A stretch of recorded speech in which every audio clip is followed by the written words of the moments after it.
A client once told me that I can never become successful as a massage therapist because I don't have the hands for it. But let me tell you this client is absolutely wrong.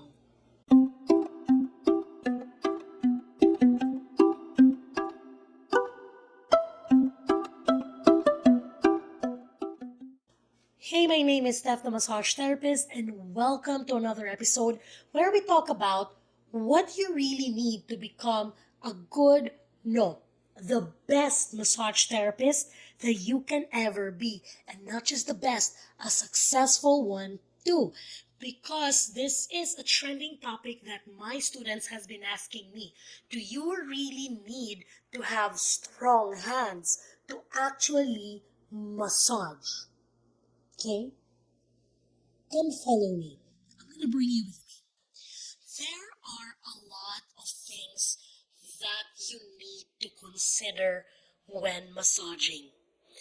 These fingers, they're very small. They are not gonna last after one or two massages. Let me tell you that.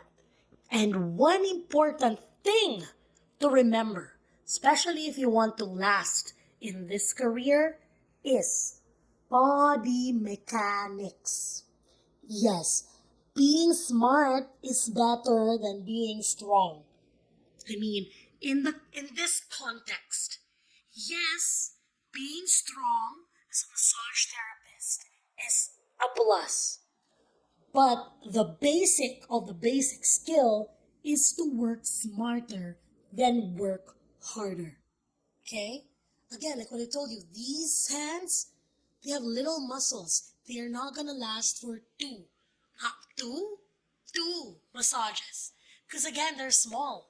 So why not use the entire body, your forearm, your elbows, your hips, your knees, to actually massage? Think about that. I don't know why I'm using this, but it feels nice to hold something while talking, so I'm gonna use this. Come on in. I just finished my last client. And why is that relevant?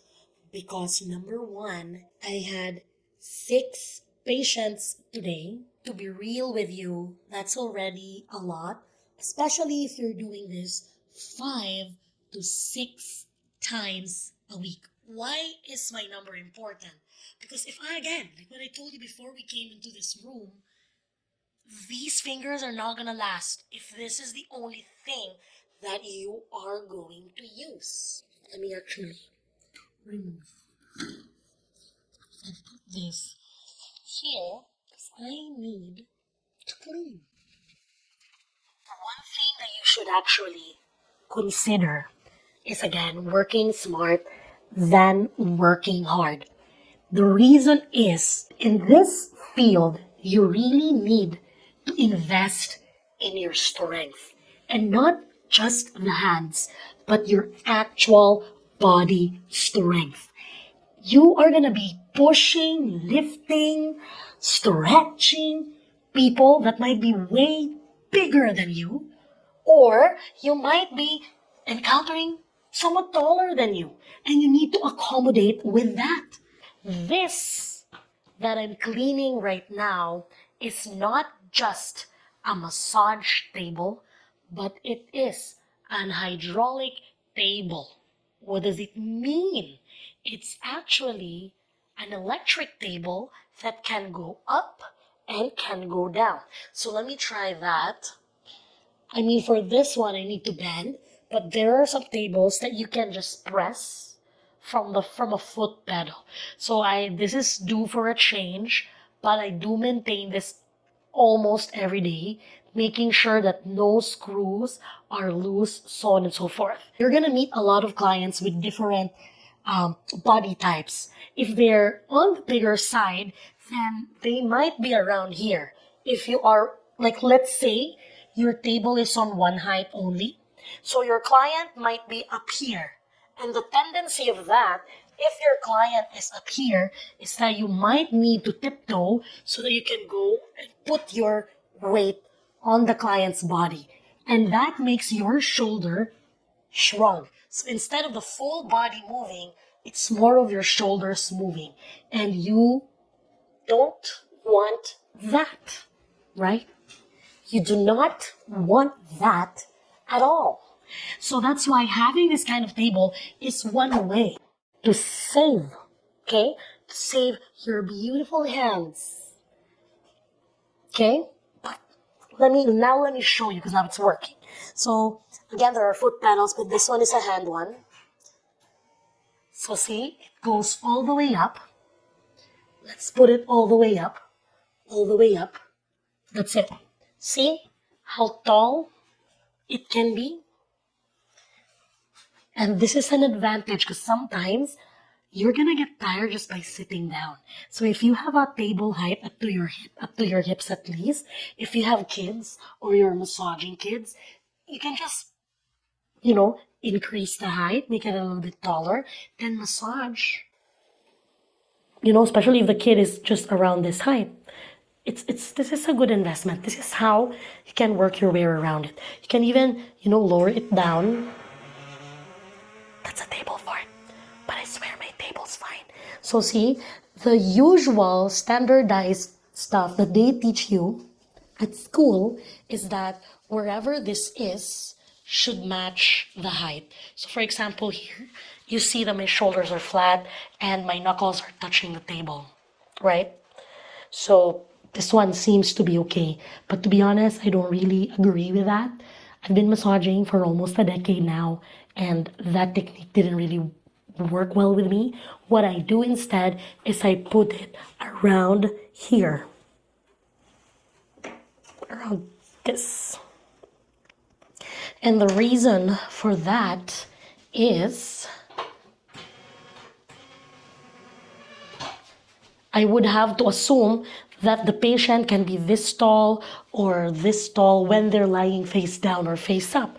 So again, I need to make sure that when I put my weight on them, my shoulder is not elevated so that it's not too much for me and my cute little shoulders. So that's why investing for a hydraulic table would be very, very, very nice.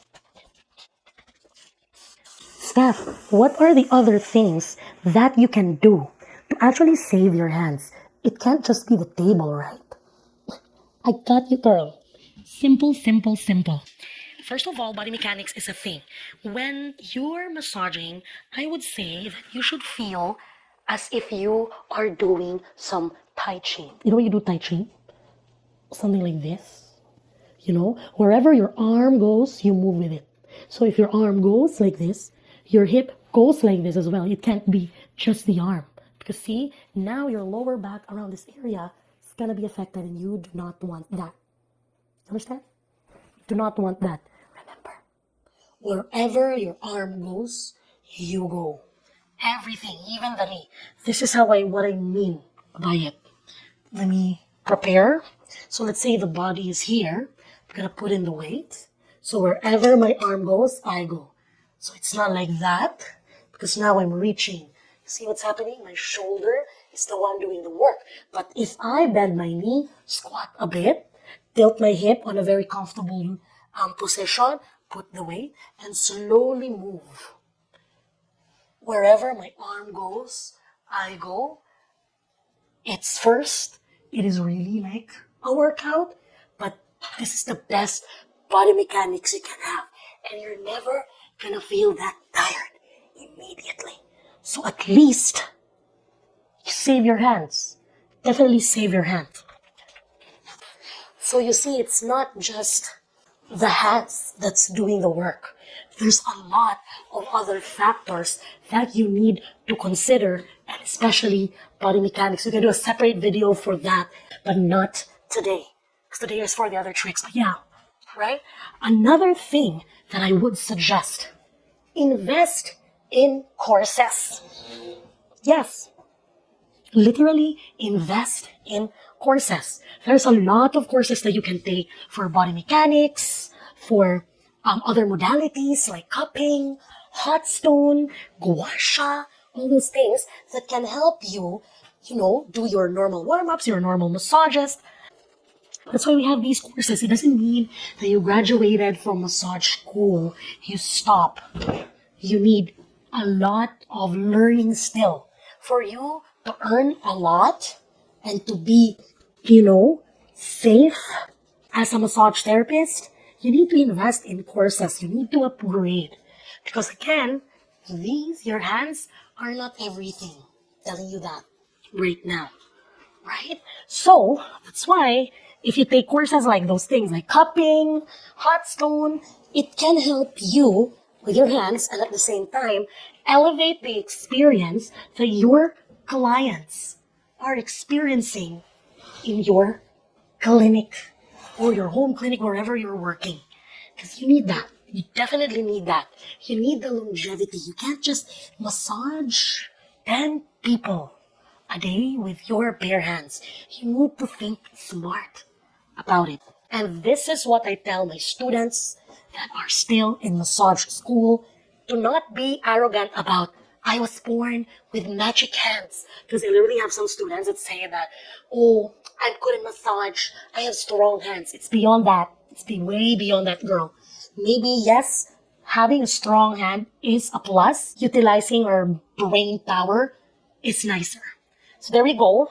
I fixed my table, right? And I'm going to show you a couple of things. I have here my handy dandy heat packs, right? And this saves my hands a lot because this expedites the warm-up that I conduct before I go and do some deep tissue with the patient. Because again, you need to warm up the muscle first before you actually massage deeply, because there's a principle we follow. The principle is that you go superficial first, then deep.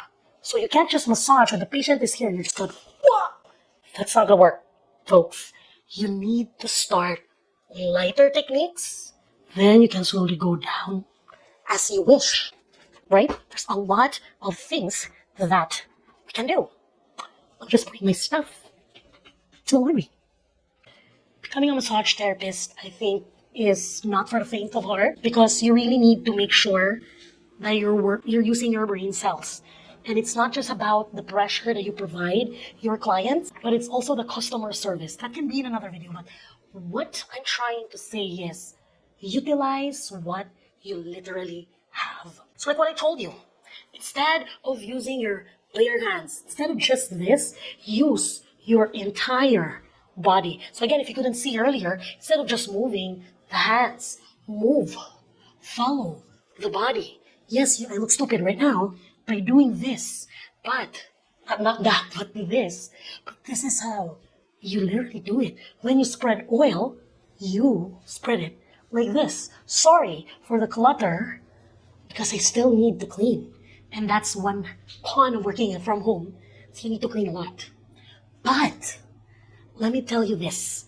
Besides the body mechanics, you can also utilize your actual hands. But Steph, you keep saying not to use it. I didn't say that. I mean, probably, but not in that context. Here's what you need to remember. The broader the surface, the lighter the pressure. The sharper the surface, the deeper the pressure. Let's put that into a test. I want you to open your hand like this or pinch your upper back. But let's start with the hand. Now I want you to do this and, or even this. And start squeezing the muscle. Try it. I know you're watching. Try it. Yeah, there's pressure in it, but start changing flat to sharp and pinch the same muscle.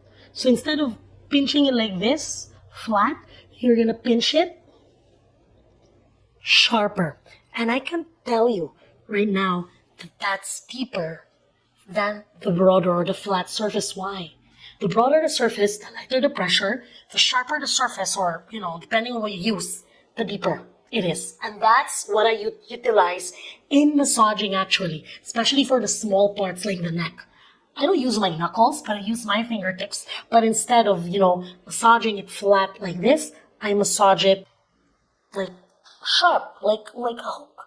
I don't know if you can see my hand, but instead of massaging it like this, I massage it like this. I curve it a little bit and make sure that the tips of my finger is the one pressing on the nuts. Try applying that. Number one, these are not the only things that you need to develop. You need to think smart. You need to find a way to expand the longevity that you're gonna have to become a successful RMT. Because for you to become successful for this field, the quantity of massages that you can do for a day should be a lot, especially when starting. But again, not a lot that you burn out. That's another factor. If you don't work smart, you're gonna burn out quicker. It's not just the hands. You need to strengthen your shoulders, your elbows, your hips, your knees. I mean, you're not going to be massaging with your hips and knees, but they will be essential when you do the body mechanics. When you try to push a client, you try to glide with the oil instead of just doing this. Because see, look, here's the simple logic. I'm just like this, and I just move my hand. Which joint in my body moves a lot? It's my shoulder, which you should know by now if you're a massage therapist or a massage therapy graduate or in massage therapy school, that overuse injuries are very common and you don't want that. So why not, instead of doing this, do push and pulling? So instead of just your shoulders, you're literally utilizing your full body to spread the oil. Again, you might think that this is irrelevant, but let me tell you this. This is how I'm still working and loving my career as a massage therapist, because I have learned and applied all of these things. And you know what? Your clients can feel if you're tired too. And if this is a way to remove exhaustion, why not do it? So again, my name is Steph, the massage therapist, and thank you for watching my vlogs for today. Please do not forget to like, comment, share, and subscribe for more videos. Bye!